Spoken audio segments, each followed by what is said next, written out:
Go ahead. Whatever works for you. All right. Do you want me to look at you or at the camera? And me. Like we're interviewing. Yeah. Okay. Ready. Okay. Go ahead and state your name for me. Maya Bussey. Okay. So the first questions I want to ask you are about your family structure.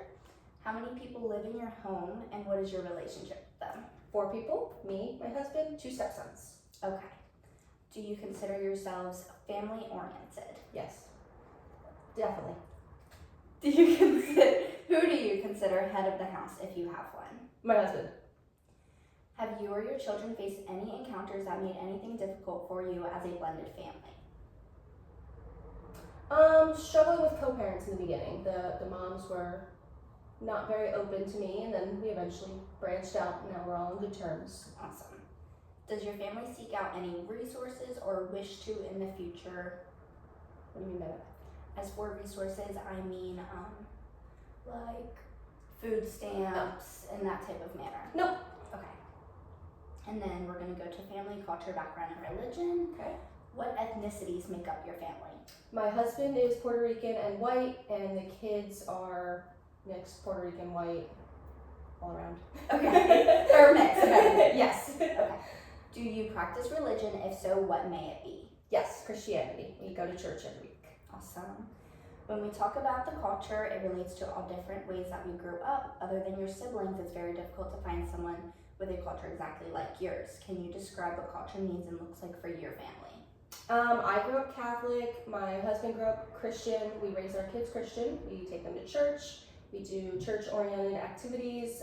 We try to just teach them that they can follow what they want, but at least open the opportunity to what we believe as parents. Okay. And then, so I would consider that very active in the community also along those terms. How many languages are spoken inside of your home? Just one. Just one. Okay, that's okay. Can you describe a time when you had to advocate for inclusion or diversity? It wasn't, this isn't ethnicity related, but Luca was born with a cleft lip. Okay. So we have to advocate sometimes with other kids that they don't understand why he has scars on his face or why he has different differences. 5. Aww. Yes. All right. And then what are some traditions you practice and partake in as a family?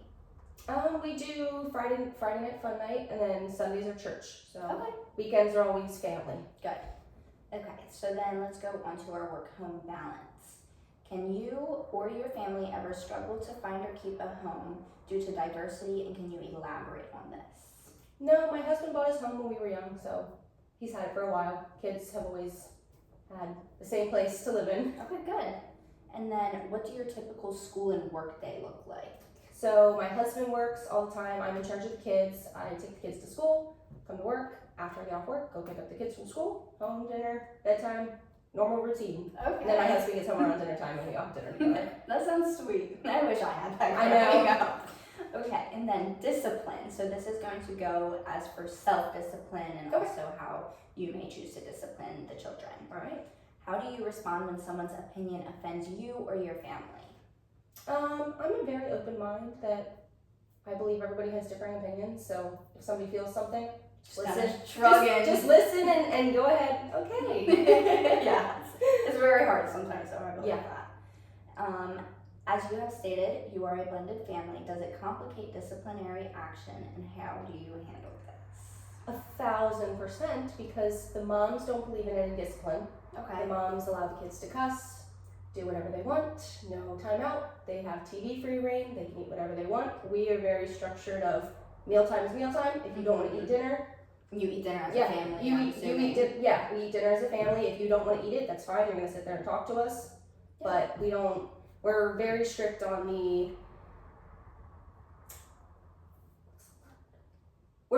structure. That it's dinner time is meal time. We don't do, you can have a snack instead of dinner, and we are strict on if you two are physically hurting each other, you have time out. Right. Parents don't, the other parent doesn't believe in that. So we have a completely different structure in our house versus what they have over there. Yes, it sounds like a lot of gentle parents. Yeah. And they're young, so that's kind of hard also, just because exactly the younger they are, the more structure they need. That's what I had growing up. Yeah. I had a lot of structure, and Same. then as I got older, my bedtime got pushed back. Because you late learn that night responsibility. snacks, You learn that responsibility and the difference between it being a reward versus it being an everyday thing. Yes. So when they go between homes, is it very difficult to transition back into your home? Mondays are, so we do Sunday to Sunday. Okay. Every single Monday is a terrible day at school for little kids because they're so used to, and even at school, the school has even said that on the weeks that they're with us, they have great weeks. On the weeks that they're with their mom, It's out of control. not as good. Yeah, it's throwing stuff and huge outbursts, just a lot of emotional disconnect because they have so much freedom that they don't know what to do with that freedom. Which kind of surprises me just because school is a constant Yeah. in their life. Like, yes, their homes may not be constant, but school is constant. But it so- shows how much that the home Yes. life affects because It even the does. school has noticed that on weeks that they're with mom, it's a Mhm. completely different kid than weeks that they're with us. Yeah, that sounds very difficult to. It is. to we're working transition with. through it. Okay, and what ways do you practice discipline? You did mention timeouts. Do we do any spanking of any sort, Nope. or just So verbalizing, this upset me, please don't do this again, Yep. you don't speak to me like that? exactly. So we do corner time. Okay. So if it's arguing, whatever, we kind of are more of a they're boys, let them lash out. They have punching gloves, and if the two of them are fighting, it's go ahead, go figure it out. But if it's an actual one is just picking on the other and just an all day thing, we do corner. When they get out of the corner, talk about it. Hey, why were you in the corner?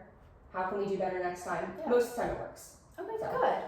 Yeah, I've seen in a lot of children it helps a lot. Just taking that Verbalizing, time, yes. just letting them have that time to think about their actions, and that's what the corner is for. And then after they get out, talking about those actions and how we can do them differently.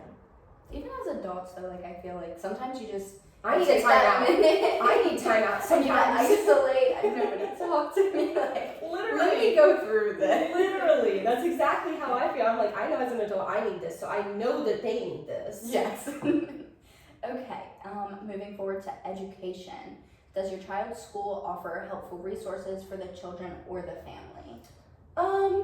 This could be anything from breakfast, reduced breakfast, okay. like any of those manners. Yeah, so both schools I think do free breakfast. They go to two different schools. One goes to an alternative school, one goes to York Suburban. Okay. So I think both schools do free breakfast. Both kids are approved for free lunch through their moms because they're on Okay. they're on assistance at their moms' houses. Okay, so you guys don't receive help, but The moms do. Okay. Yes. So somewhere in the children's life, they are receiving some sort of state assistance in a way. Yes. So I take back my answer. That's okay. You know, clip and change it. I was just thinking of mom. So we personally don't, but yes, on mom's time they do. And then Luca also gets disability because of his cleft lip. Okay. So I don't know if you need Yep. that answer as No, well. we are getting there. We're getting somewhere. But yeah, so the school for the most part does, we have the free breakfast that help, and we personally don't need it, but it's nice just to not have to worry about putting lunch money in their account because we pack their lunches. Yeah. So, and then they're also, as far as they're very communicative as far as behavior stuff. So they're very hey, this is happening, how can we better address this? So I think that the school's pretty good at that. Okay, good. Do you feel your children are active in the school's Equal Inclusion Act? As for, we grew up in a time where we've seen teachers excluding other children. Have you heard any of the boys say anything about it? Feel any type of way where, I know you said one of them's in an alternative school. Yeah. Does ever feel like he's maybe picked on or excluded from certain groups? I don't think so for the most part. I think that Luca sometimes feels excluded, but I think it's a confidence issue for him. I don't think it's an issue that other kids, nobody's ever pointed out his cleft and or him being Hispanic. Nobody's ever pointed that out, but I think he internally, sometimes people look at him and he's like, they're looking at me, they're making fun of me. Right. But and really, it's I don't think it is. self-identification. Exactly. At that age, this is me. Exactly. So I don't think anything to do with the school. I think it's personal for them. Okay, and then have his teachers ever mentioned anything about it, or do you feel his teachers are there for him? Okay, come on, let's go join this group. Yeah. Walk him through it and build that trust up. I think that they're good at that, but I also think that, I mean, his bilateral cleft, his is a lot more advanced than other clefts, so I don't know if the teacher fully has learned, at least with him, how to help him build that confidence, but I can tell that there's an effort being made, that she's trying to make him feel included, trying to help with those things. So we just recently started sending like cleft books to school and being like, hey, if you guys have time and you want to read this, just so the kids understand where he's coming from. So I feel like she's definitely taking that initiative, but I don't know if it's something that you can even train for. Right. And that's where I was going with that next, actually, is like, is there any way that any of the boys' teachers could potentially, as a parent, you would want them to be trained in one area more than the other, which you're taking that initiative already by sending these books, because most parents would be like, come on, like, you should already know. No. This is your position. I think with his, like I said, I think it's all internal for him, and I think even as parents, like, we're trying to still figure out how to have him feel included or how to have him feel comfortable in himself. So I don't think that there's any like training or anything. I think it's just kid to kid. Like, I think it's hard for you to say, hey, like, you're beautiful, you know, this, that, and the other, when he's like, what do you mean? He still doesn't understand. I think he's also just really young. Yeah. So I don't think per se that there's trainings, but I think just maybe like implementing, you know, especially if you have a student like him, the school taking initiative to be like, okay, maybe we should just quick tell the kids what this is and explain it so that he himself doesn't feel like people are looking at him wondering why he looks like or that. even like you said, I know there's what the book and movie Wonder, Yeah. where the child looks different. Yeah.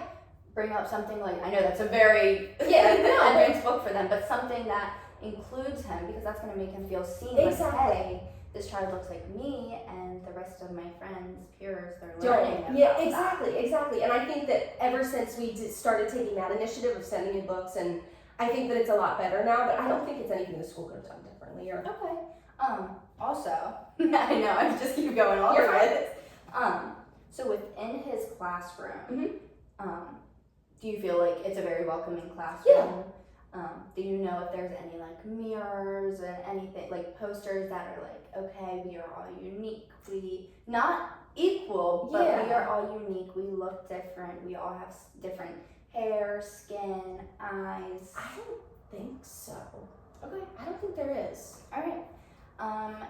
Do any of the children have an education plan, such as an IEP, 504 plan, etc.? So Luke is on that path. Okay. Easton he had an IEP at York Suburban, and then he had complex behaviors related. He's diagnosed ADHD, but I think it's a lack of parenting. I don't think it's ADHD. I mean, the kid doesn't take his meds at our house half the time. It's perfectly fine. It's also very hard to diagnose so young. He's 8. Yes, exactly. And he's a boy. Boys are just rambunctious as it is. So, yes, he did have an IEP, and now he's just at an alternative school, which they don't do IEPs there. They just kind of like, maybe they do. They just don't for us. I don't know. But at his current school, he doesn't have an IEP, but he is in an alternative school. There's also like certain levels. Exactly, yeah. And I think for him, he was just like lashing out aggressively because he wasn't feeling heard. So I think that now that he's at a school that lets him take that time to say, hey, I need to walk in the hallway quick, like I'm very overwhelmed, he doesn't have those outbursts anymore because he has that flexibility to be like, hey, I just need 5 minutes and I have 800 things in my head and I just want to go run in the hallway quick. And they allow that. So I think that the way that they structure it is very, very geared towards what he needs. It just, sometimes he just needs a break to shut his mind off. Good. Okay, and then stability and moving. Can you or your family ever struggle to find a home or job due to diversity, and can you elaborate on this? No, my husband bought his home, like I said, when he was young, and we're currently looking for another home, but nothing that I've noticed that's diversity related. Okay, good. Joys and challenges. Can you share any significant joys or challenges your family faces being blended, not all looking the same, like we're all unique? So for joys, I would say we all have a very close-knit relationship. We sometimes have challenges with the moms, which are working through. It's still newer. We've only been together 2 years, so they're still adjusting. But I think that we have a really good relationship, especially the kids and I, because I spend so much time with them, that we don't have to worry about what other blended families do of like, you know, the step parent, and Right. and they were so young when I came into their lives that it was like normal that I Do was you here. ever find yourself comparing to other families that are like yours? And you came from a blended family too, Yeah. am I right? Yeah, I grew up, I didn't know my biological dad. I grew up with my stepdad. And my Okay. stepdad and my mom got married. They were high school sweethearts that broke up and they got back together. Right. So He was the dad that stepped up. exactly. So I've always known my stepdad. He actually just legally adopted me this year. So yeah, I grew up in a blended family as well, and I think that that's where I had that fear originally that the kids were going to be like, oh my gosh, I hate you, because at first I didn't like my stepdad. I was like, who are you? You're walking in, like, where's my dad? You're not my dad. And I had those feelings, but I think since they're so much younger, that they didn't have that same. Right. As far as challenges, just the moms. Right. Sometimes it's very hard to parent with people who are completely different, because we're very Christian based, very traditional. They're very. One of the moms is part of the LGBTQ community, so she doesn't like that we go to church and that we teach her son church. And the other one, she's just very anti-religion. She doesn't do any religious stuff. So I think sometimes religion can be a struggle for us, just solely because both moms don't agree with our religion, Right. and we're both very strong in our religion. So I think that's challenges would be the other parent, Right. sometimes Which is co-parenting, and then completely religion. understandable. Yeah, exactly. I see it from both ends. That, you know, it's hard. It's hard to get over your kids. Like, I get it. Yeah. It sounds like these boys have diversity all over. They honestly. do. They literally do. Do they ever like go to? It sounds like they have two different moms. One mom take both boys. Like, No. Oh, really? No. I'm just wondering, like, you know what I mean? Like, they're siblings. I want to take them No. to the park together. Can I have both boys and take them So, together? like, there was actually a point in time where, the two of them don't get along, because the first one was, you don't have to put this in, you can clip it out, but the first one was a little crazy, and she would harass the other two when they would have the sun. Like, she would come by the house and drive by and be like, you don't have an AC in the window, and you don't have this, and why is he not wearing clothes? I can see through the window. Like, just weird stuff. Yeah. And the two of them don't get along because of that, but they also don't get along because the second mom didn't treat the first son very well, especially after postpartum, after she had the baby. She was just so overwhelmed that she just kind of was like, here's TV, and like, didn't neglect him, but didn't Right. give him that love. And he would go home and tell his mom, like, I wish she loved me, you know, and they struggled with that. So the two of them Because just they're don't all get along. going through so much to get like Exactly. postpartum is a scary time. Exactly, and he was a cleft baby. So Right. it was hard because cleft babies, like, you can't feed them correctly. You have to have these special devices to do all these extra things. He was Yeah. underweight. Like, she had a lot of challenges and a lot of stuff on her plate, and so he kind of, the older one kind of fell into not the back burner. He still got his needs met, Yes. but there was a lot of conflict between the two of them, so they don't communicate at all. Even when Justin at one point was out and wasn't seeing the kids for a little bit, and the two of them, the one tried to coordinate them getting together, but they are not cordial with each other. They don't want the kids around one or the other parent. Like, they, So sad. yeah, so that sometimes is challenging too, because, you know, we want to do Right. events with one parent and we sometimes get yelled at Which by the also other. makes me wonder if the school behavior isn't because they're separated. Mhm. They don't even see each other at school, so they have this whole week without their sibling. I Mhm. mean, who else is the closest person? Like, And they would be at Yes. the same school. They would be riding the same bus. They would be doing all that, and that's why the older one, he's actually working really hard to get out of the alternative school, because he Mhm. wants to have the last half of the year to go to school with his brother, because this will be the last year until they're in high school that they'll be together, because their age gap, one's in kindergarten, one's in second, and York Suburban is K through 2, 3 Yeah. through 5, 6 through whatever, and then high school. So they won't be together for a while again. So they're trying really hard to try to go to school together for the last 6 months. okay, and then some stresses. I think I know the answer to this question.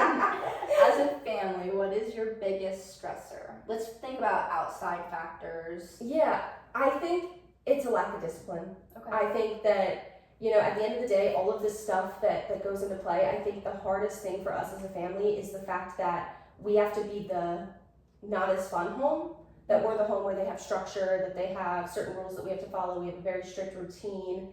And at the other house, you know, it's kind of a free-for-all. So Yeah. our house sometimes becomes the I don't want to be here house, because have punishment and they have responsibilities that we have them upkeep, that they don't have that same standard over at their mom's houses. Yeah. So I think that that's sometimes a stressor for us, especially when you hear your kids saying, you know, I want my mom, I don't want to be here. Yeah. It sucks because you know that you're doing what's best for them, but they don't understand Yeah. that. So Most definitely. How do you handle difficult conversations about diversity and inclusion? And are these conversations that you and your husband have together with the boys, or is that kind of he doesn't want you to talk to them without him? Like, where do you guys tread with that? I think it's typically, so for example, the younger one, he had a lot of religious questions. He just loves to ask questions. So in those aspects, it's like, okay, like, let's talk about this quick, and if it's something that I don't know or something that I don't know if it's treading on that water, my husband and I talk first, and then sometimes I bring it back to him, sometimes we do it together. It all just depends on how the day is going. Right. And then as far as, you know, diversity with them, it's my husband and I talk first, then we converse with the mom, and then if everybody's on the same page, somebody converses. It's never a conflict as far as who can say what. Everybody's on the same page that it's all about the kids. Okay. So Have you noticed in the boys, and this is a bold question, any favoritism or stereotyping amongst friends? Like, I don't want to be friends with him because he's a different color, or things of those matters. yeah, so Luca, the younger one, he sometimes, I don't know if it's curiosity because he's in kindergarten, but his new thing is pointing it out. Mm-hmm. He doesn't say, like, I don't want to be friends with them. He made a comment once that was, I don't want to be friends with them because they're black. And I was like, why? And he was like, I don't know. So I don't know if it just came out of nowhere and it was just a random thought that popped into his head. But never anything like favoritism or choosing friends. They both, boys, girls, they try to be friends with whoever will talk to them. They love to talk. Yeah. So How did you go about that conversation? that was one of those conversations when I went to my husband and I was like, hey, this is what happened. We talked. He didn't know why he said it. We talked about it and I was like, why'd you say that? And he was like, I don't know. He was like, I don't know. And I was like, okay. I said, well, why do you feel that way? And you know, I said, well, so-and-so's black and you love them. And he was like, yeah. And it was just kind of brushed under after that. He said that. And that's the hard part, is that they are children. They're still learning. And I feel like you may be on a different page, but I believe racism is taught. Like, we are not born thinking like that. Exactly. But and so that's why I really think that he just, I don't know if it was just a comment of like he noticed it and it was one of those first times that he noticed it and he was like, never mind. And then he correlated maybe that person was mean to him and he's like, oh, black people are mean. Right. Like maybe it was something like that, because I mean, I have mixed siblings. So his aunt and uncle that are on my side, they're black and he loves them. Okay. So it was nothing. And same with mom. Definitely. Mom goes to like the BLM protests, like she's very involved in all that stuff, so I know he didn't learn it over there. Right. It had to have been like a video that he watched, or he has an iPad over there, so a lot of the time, you know, he's on YouTube doing whatever, and who knows what he saw. And that might have been where it came from. But no, nothing as far as like favoritism when it comes to friends. Like they will talk to whoever will talk to them. Yeah, good. Can you share a time you felt discriminated against and how did you move forward?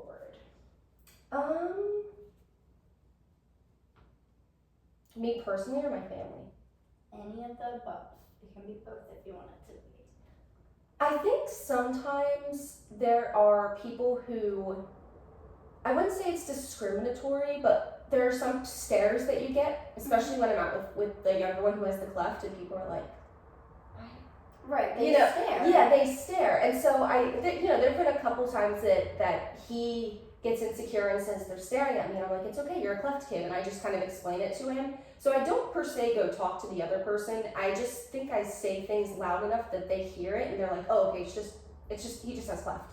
Yeah. So I don't think there's ever been a time I've actually said something. I think it's more so just I try to like be aware of my surroundings and just kind of voice it to the child, because he's the one who is feeling that insecurity of like somebody staring at him, but loud enough that that person is like, oh, you know, it's just cleft, it's not anything. I think people sometimes see it and they're like, oh, he had an accident, or like, you know, he's so young, why is he having plastic surgery? And it's like they think the extreme. Yeah, exactly. And so I think clef's also just not talked about sometimes. Mhm. So nothing in particular, at least for me. Maybe for my husband, because he's Hispanic, he might have had other instances, but nothing that I felt as, a blended family Yeah. other than the cleft stuff.